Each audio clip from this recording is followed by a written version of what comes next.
拜了？下礼拜来了。你们有吃粽子吗？有。如果你吃的粽子肚子还是很舒服，感谢主，因为你肠胃还很好。如果你吃粽子肚子不舒服，也感谢主，因为神在提醒我们要有节制。阿门。感谢神，让我们的文化里面有这一些节日，让我们全家可以团圆在一起。也谢谢你们，不只记得要在家里团圆，也要在神的家里面团圆。所以你跟旁边的人再一次说，欢迎回到神的家。欢迎回到神的家。欢迎回到神的家。欢迎回到神的家。阿门。我们一起来祷告。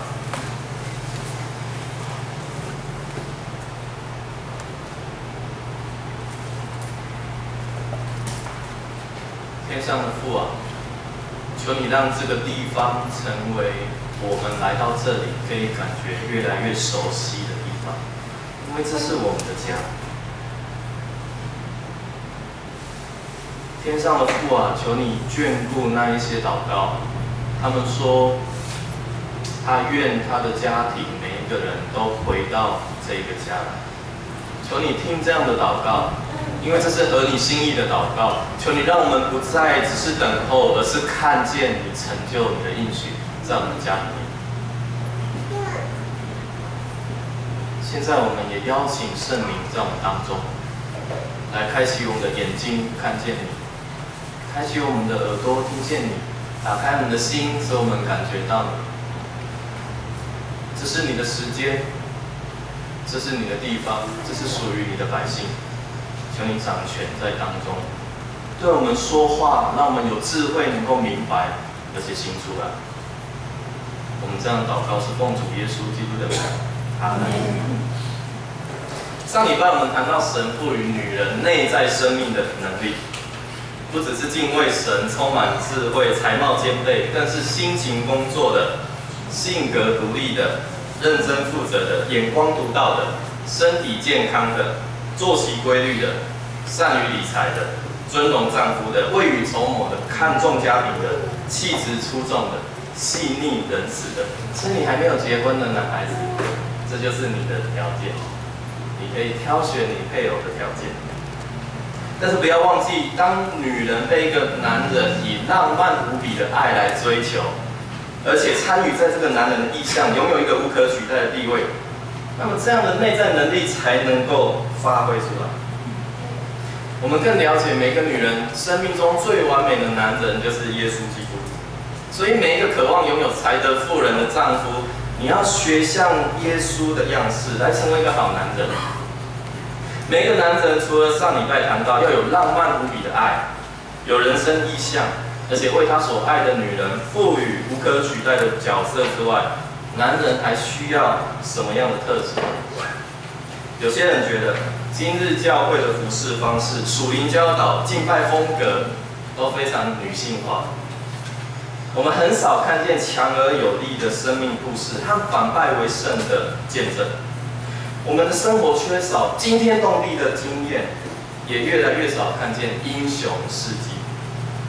我们看不见现代的摩西、现代的约书亚、现代的以利亚，我们看不见现代的大卫，甚至连社会上对好男人的定义，也跟今天的教会情况差不多。许多人认为的好男人就是更敏感、更安全、容易被控制，而且有一个好脾气，成为一个好好先生。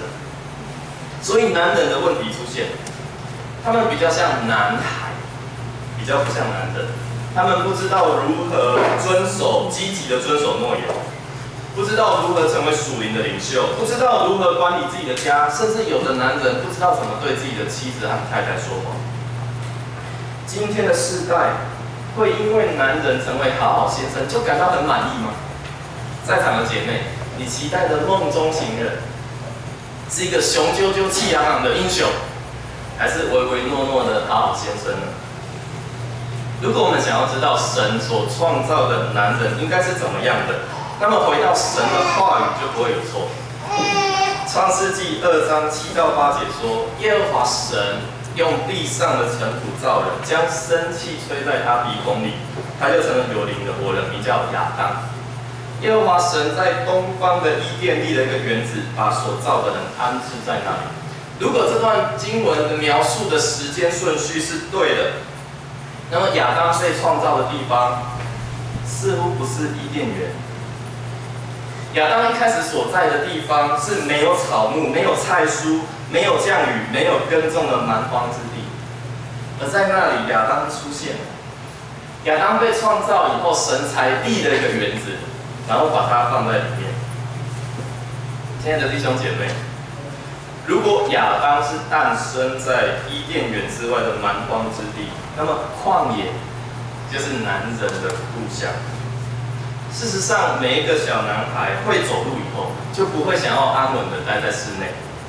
男人打从心里深处想要去探索世界，每一个男人都向往回到他一开始获得生命的旷野。只有在那里，男人才能找到自己的心，再一次活过来。旧约时代最伟大的先知摩西，他不是在百货公司遇见永活的神，他是在西奈旷野被神找到的。以色列的始祖雅各与神摔跤的地方，不是客厅的地毯，而是约旦河东那一片干涸床上。先知以利亚被耶洗别追杀，直到想要放弃他的生命。那么他在哪里重获力量呢？旷野。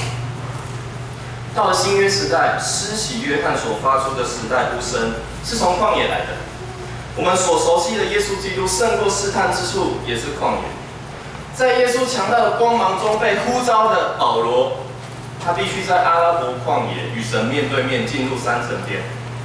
在异象中看见世界的终末，进而写下启示录的约翰，他所在之处是随时有生命危险的监狱。这个监狱甚至被建立在干旱无水的拔摩荒岛。因此，把男人留在一个安舒、整齐以及凡事都在掌握之中的家里，可能他会很安静，没有杀伤力。他躺在沙发上翘着脚，不吵不闹，你就觉得啊没事的。但其实，这样的男人心中是忐忑。他最深的疑问，并不能在电视或是电冰箱里面找到答案。男人的疑问是：我这一生活着的目的到底是什么？男人不禁这样想的时候，常常不敢聆听心里面的答案，因为神给的呼召和答案都是太大的。男人心里有一个声音不断对他说：你做不到，你会出糗的，你不行，你很羞耻，你一做就会让人家知道你根本不是真正的男子汉。但是男人心里又知道，他之所以现在还存在在这里，就是为了要去克服这个难关。如果男人鼓起勇气聆听神给自己的呼召，他会发现，神给每个男人一生有3个渴望，3个。首先，男人渴望一个冒险的人生。如果你看到很多男孩子骑着重机飙来飙去，你就知道男人他渴望冒险的人生。当神把亚当创造出来的时候，亚当就肩负一个不可思议的任务：管理开荒，多结果子，生养众多。看啊，全地都在这里了。亚当，去探险，去耕种，去管理，去经营，这全部都是你的王国。哇，多令人兴奋的邀请函！很多母亲对小男孩的要求都是一连串的不。不准下楼，不准出去，不准过到水沟那边，不准单手骑脚踏车，不要打人，不要讲话，不要解释，不要玩。因此，你知道，你可以想象神给亚当的许可，神不是说不，神说去。比一个孩子被准许溜直排轮过到马路那边买酱油，更令人兴奋的邀请。第二，每个男人都渴望打一场仗。你看男人手机里面的游戏就知道。每个男人渴望打一场仗，每个男人都是为了征战而生的。男人需要征战，为什么？因为他还没有被创造的时候，在很久很久以前的奥秘中，有一个天使长路西弗，他篡位背叛三一真神。他原本是管理天庭敬拜的天使。但就在他想要夺取只有神配得的尊荣，然后蛊惑1/3的天使，进行武装叛变之后，路西弗输了，在三一神眼前被抛下，成为地上游走的魔鬼撒旦。亚当需要征战，因为魔鬼好像吼叫的狮子，遍地游行，寻找可吞吃的人。事实上，亚当的征战来得很快。我们不知道魔鬼为什么可以假扮蛇的样子进入伊甸园，想要进行破坏世界的计划，但我们却知道亚当在这场战争中疏忽了。亚当对园子的看管出了问题以后，麻烦就层出不穷。第三，每个男人都盼望能够拯救一个公主，你玩超级玛丽就知道了。为什么亚当需要英雄救美？因为有夏娃存在。亚当最重要的战役在魔鬼进入伊甸园之后爆发了，而亚当需要为夏娃而战。但故事的发展是一个悲剧，亚当失败了。蛇引诱夏娃的时候，亚当没有阻止，一句话都没有说，一根指头都没有动。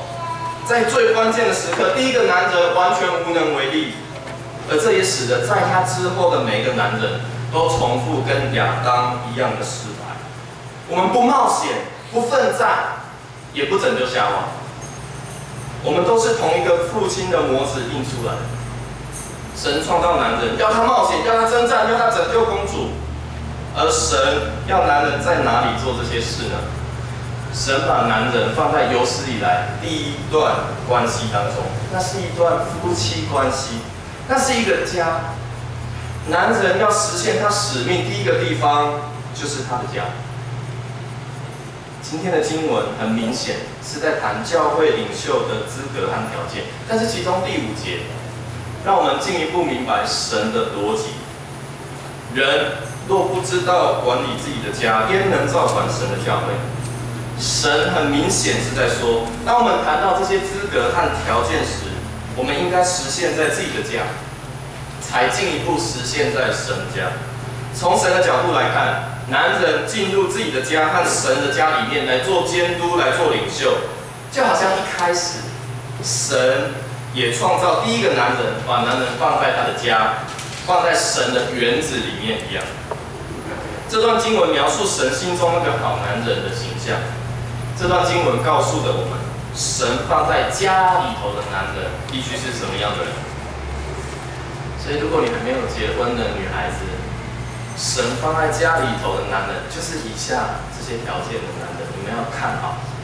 一开始经文说，人若想要得监督的职分，就是羡慕善功，这话是可信的。那时候可能蛮多人渴望当监督，渴望来治理教会。或许这些人的渴望被嘲笑，所以保罗才说这句话。可能有人嘲笑这些想要当领袖的人，啊，你想要当监督的职分，爱面子吧，想出名吧，不自量力，有别的目的吧？因此保罗表明，这些渴望当领袖的人是值得肯定的，是一种羡慕善功的态度。弟兄们，你在家是个丈夫，你在神的教会是神的朋友，那你想要做什么？你的意向是什么？不知道，你不敢讲，因为怕有人会笑，有人会揶揄你啊，你努力个什么劲？你怕难为情，而且你怕自己做不到。但是真正的男人必须有清楚的目标，而且不断朝意向前进，不怕别人的眼光，也不怕嘲笑。做监督的只做一个妇人的丈夫，好男人只做一个妇人的丈夫，他有专一一个目标，而且不轻易放弃。他不是今天说要开店，然后明天又说要去夜市摆摊，不是今天说要创业，然后明天要当临时工。他有专一一个目标，他的方向很清楚。他努力的程度不会因为困难太大就改变。他的坚持是不凭眼见，只凭信心的。有节制、自守、端正、乐意接待人的，这表示他有成熟的品格，能够控制自己，然后慷慨热情。节制自守端正是在表达一个人能够头脑清楚、很规律的进行计划，而且令人尊敬。严以律己，宽以待人，就是这个男人的座右铭。接下来，善于教导，表示男人可以充分表达自己的理念。他谈到信仰，你一听就可以发现他跟神之间深厚的关系。他谈到政治、哲学、经济、时尚、教育、文化、历史或科学，你一听就会因此知道，哇，从他的口中描述出来，这一切都跟神有关，因为万有都是本于他、依靠他、归于他，愿荣耀归于他，直到永远。阿门。不因酒滋事，不打人，只要温和不争竞。他遇到问题不会沉迷于酒精，然后逃避，相反的。他以智慧解决问题，他用非暴力的手段来处理。这不代表他不强壮，无法打击对手，这乃是说明他内在的力量足以处理他每一次的愤怒情绪。他有足够的强壮来限制自己的冲动，并且行在怜悯与耐心当中。不贪财，好好管理自己的家，使儿女凡事端庄顺服。他远离一切的诱惑，特别是在金钱上，因为追求利益不是他生命的呼召，所以他不会因为投机，所以家人就担心他的投资出于急躁或贪婪。高利贷不会突然找上门，家里也不会突然破产，不用突然搬家。他的儿女端庄顺服，不是因为他的高压管教，乃是因为他的榜样。父亲凡事端庄，以至于儿女顺服他。监督也必须在教外有好名声，他人里人外是同一个人。他在家、在教会、在街上、在村民大会、在工作场所、在娱乐场所、在私底下，他就是他。纯清洁的良心，固守真道的奥秘，他的内心是清洁的，并且他把自己放在真理里面。他委身于个人生命的成长，总是想要更进一步成为神所要他成为的人。他愿意不断改变自己。他只有一件事，就是忘记背后，努力面前，向着标杆直跑。所以简单来说，今天经文所描述这个神放在家里面的好男人，他是有意向的，他有专一的心智，他有成熟的品格。他有属灵的洞见，他拒绝逃避和暴力，他远离金钱的诱惑和投机的心理，他里里外外是同一个人，他委身于个人生命的成长。或许说到这里，开始觉得，好男人在哪里？今天的经文不是在谈神放在家里、放在教会的好男人吗？那我们怎么反而从当中看到许多男人可能会有的逃避行为呢？因酒滋事，打人、争竞、自高自大、一口两舌、好喝酒、贪不义之财，这对我们而言陌生吗？为什么男人会变成这样？动不动就用酒精麻痹自己，动不动就用暴力掩饰自己的懦弱，动不动就说大话来消遣别人，动不动就做不切实际的投资，然后回到原点。为什么？只因为男人失去了正确的渴望，他忘记自己被神创造的目的是在一个家里面拥有一个冒险的人生，打一场仗，并且拯救一个公主。男人失去自己的男儿心，却不敢面对神去找回他。有的男人就开始选择激烈的逃避方式，来掩饰自己的害怕，暴力说恐吓的话，发黑函给假想敌，然后在完美主义下苦干。另一群男人选择消极的逃避方式来隐藏自己的恐惧，躲在属灵的口号背后，躲在电视跟手机游戏里面，躲在没有表情的沉默里，躲在愤世嫉俗的抱怨中。男人变成这样，是因为他有一颗受伤的心。每一天，他不确定自己是不是真的醒，真的有能力，他恐惧又愤怒，他认为身边的人都眼睁睁看着他就是一个失败者，即使身边的人根本没有这样想。男人唯一改变的机会，就是真实的面对自己的内心。有时候，神为了帮助这个男人面对真实的自己，会挪去男人所建造的自我屏障。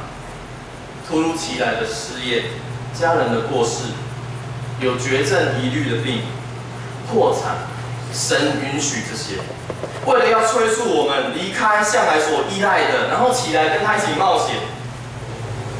当你勇敢面对问题，最终看见自己真实的样子，那么你很可能需要踏进自己的弱点去挑战它。平常你因为害怕说错话，所以保持安静吗？那现在就是你应该开口说话的时候。平常你必须掌握一切才能觉得自己是有价值的吗？那现在就是你放手的时候。平常你一向很被动，常年以来都小心翼翼的，不敢得罪太太，不敢做任何惊天动地的事吗？那现在就是你应该惊天动地的时候，站起来，挺起胸膛，面对你的老婆，然后惹她生气。至于那些平常就是很暴力型的男人，表示你必须开始停止虐待你的妻子和儿女，因为他们不是你生气的对象，他们也没有办法把你变成男子汉。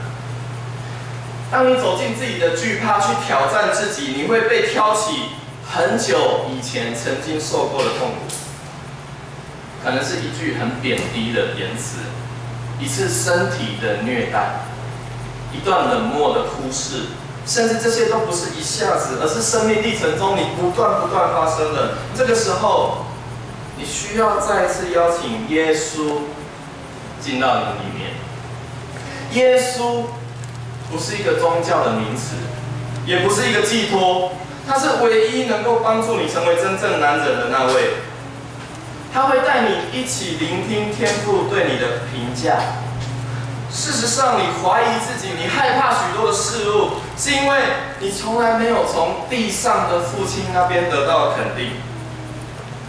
你的父亲没有亲身示范如何战胜失败，也没有带领你得胜以后，然后亲口告诉你，你其实是一个多么强壮、勇敢的男人，而且这个世界到底有多么需要你。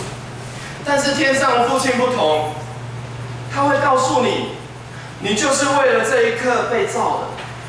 他要带你一起冒险，他要与你一同去治理你的世界，赋予你一生极大的使命。这个使命如果没有你，就没有办法被成就。然后他也要你拯救公主，拯救你的家。他会带着